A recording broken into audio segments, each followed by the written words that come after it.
Bom, Atílio, o que esperar do embate das forças ideológicas do novo Congresso? O que é a ideologia e como essa ideologia direciona as ações e resultados dos trabalhos políticos dentro do parlamento?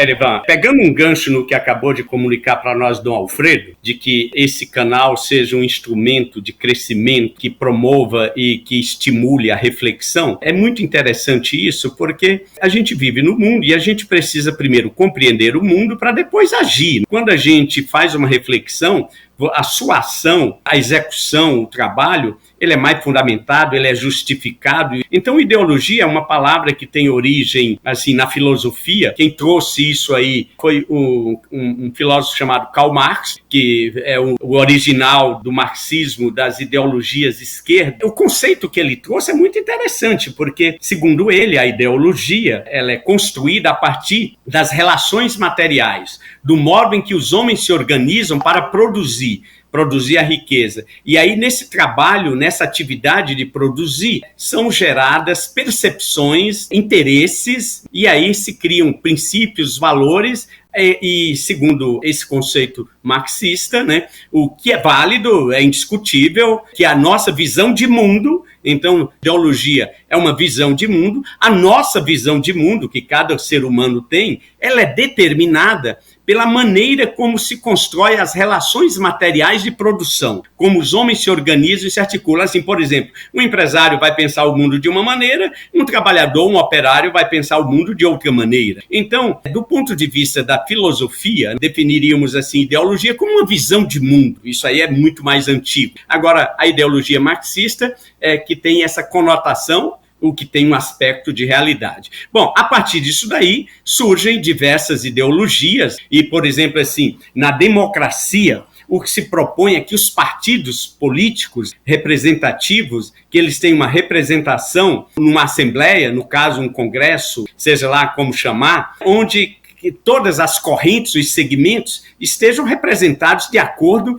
com a distribuição da população. Então, a maioria sempre vai estar estabelecendo seus interesses, vai estar sempre aprovando os seus interesses. E se criaram algumas grandes ideologias, como, por exemplo, uma ideologia mais conservadora, que num outro programa hoje nós não teremos espaço para entrar em tantos detalhes sobre isso, mas uma visão de mundo conservadora, rapidamente, é aquela visão de mundo em que procura preservar o que de bom existe na tradição, que foi produzido por todos os nossos ancestrais, todas as gerações que vieram antes de nós. Existe, na outro extremo, uma outra ideologia, a ideologia, vamos chamar de progressista, que se opõe à ideologia conservadora, onde a ideologia progressista teve sua origem principalmente na Revolução Francesa, onde destrói, onde avalia que tudo que existe não presta e que tem que mudar. Claro, naquele momento, naquele instante histórico, eles estavam olhando para a monarquia, para o absolutismo,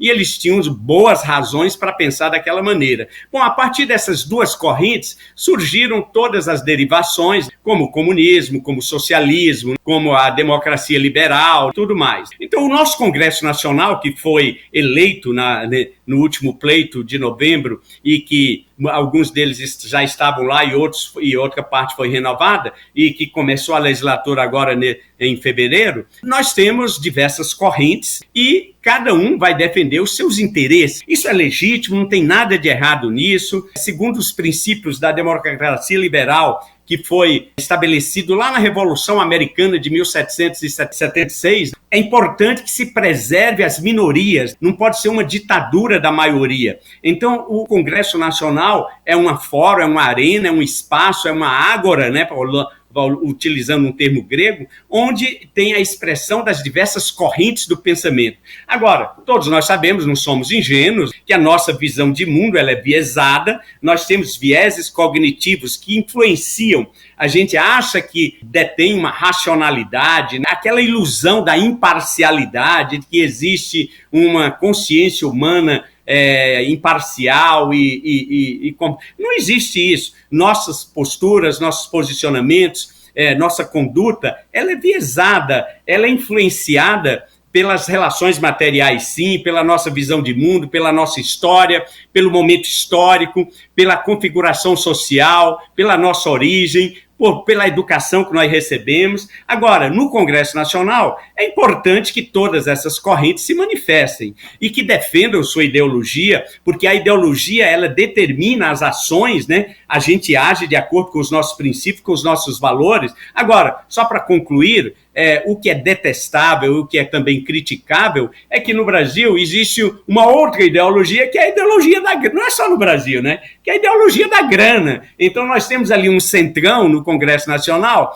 que não tem ideologia baseada em valores. Os seus valores são os valores monetários. Então eles vão para onde o dinheiro vai. Então não é uma questão ideológica de pensamento, de defesa de valores, de visão de mundo. Não, é quem paga mais, leva. Então, isso que é execrável, né, Erivan? Então, olha, por isso que é importante que a gente acompanhe como cidadão, né, e se manifeste, se expresse, e manifeste nossas angústias, nossas esperanças, nossos desejos, nossa concordância, nossa discordância com os políticos que estão lá, eles são nossos representantes. Nós não podemos, agora, porque a gente votou no dia 15, abandonou e largou e deixou agora, e só na próxima eleição, né? Então, é por isso eu quero deixar aqui essas reflexões, né? Que a gente continue atento, continue vigilante,